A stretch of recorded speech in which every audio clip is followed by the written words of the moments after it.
अरे भाजपा कभी भी ठीक से किया, स्वास्थ्य का खराब हो सकता तो एम्स जैसे बहुत ही बढ़िया हॉस्पिटल है, इसका इलाज हम करवा देंगे। और ऐसी कौन सी बड़ी स्वास्थ्य की मुद्दा है उपराष्ट्रपति का? वो लंबे जम्बे जाट है, हट्टे कट्टे सब ठीक ठाक है, मगर ये सरकारी बीमारी है, ये अजीब वायरस भाजपा में घूमती रहती है, तो अब आके इनको भी ऐसी लग गई है। बहुत दुखद है और मुझे लगता है कि जो भी हुआ है वो सब सामान्य सा नहीं है।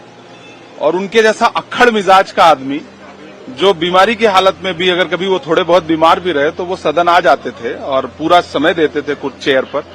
उनका ये कहते हुए कि स्वास्थ्य कारणों की वजह से इस्तीफा दे रहे हैं, मुझे सब सामान्य नहीं लग रहा है। और कम से कम सरकार को इस पर बोलना चाहिए। सरकार बिल्कुल चुप है और ये चुप्पी जो है वो दर्शाती है कि सब कुछ सामान्य नहीं। मैं सबसे पहले तो उनके स्वास्थ्य के लिए जो है कुदरत से प्रार्थना करता हूं कि वो उनका स्वास्थ्य अच्छा रहे।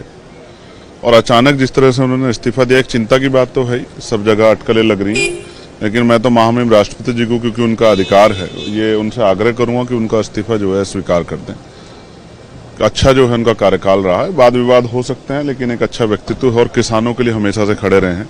जिस तरह से उन्होंने सरकार से अलग हटके भी कई विषयों को उठाने का प्रयास किया है, तो मैं तो स्पष्ट कहूंगा कि मेरी राय है और मैं महामहिम राष्ट्रपति से मांग करता हूं कि उनका इस्तीफा स्वीकार किया जाए। किसानों की चिंता इस्तीफे की बात है, तो जो हम लोगों को जानकारी मिली है स्वास्थ्य को लेकर के, तो इसमें हम लोग क्या बोल सकते हैं? किसी का व्यक्तिगत फैसला है और स्वास्थ्य को लेकर के है, तो क्या राजनीति के मायने निकालें इसमें।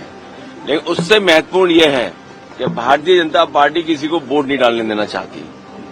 और बिहार में जिस तरीके की कार्रवाई चल रही है, इसी तरह उत्तर प्रदेश में जानबूझ करके भारतीय जनता पार्टी ने इलेक्शन कमीशन से मिलकर के और प्रशासन के सहारे बड़े पैमाने पर वोट काटे थे, डिलीटेड शो किया था।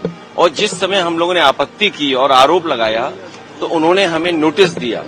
नोटिस के जवाब में मैंने खुद समाजवादी पार्टी से सभी लोगों ने, कार्यकर्ताओं ने, नेताओं ने मिलकर के 18,000 जिन्होंने वोट डाले थे बाद में डिलीटेड कर दिया था उनका, और वो वहीं थे, जिंदा थे, लेकिन 18,000 का विद एफिडेविट इलेक्शन कमीशन को जानकारी दी, लेकिन किसी भी अधिकारी के खिलाफ कभी कोई कार्रवाई नहीं हुई।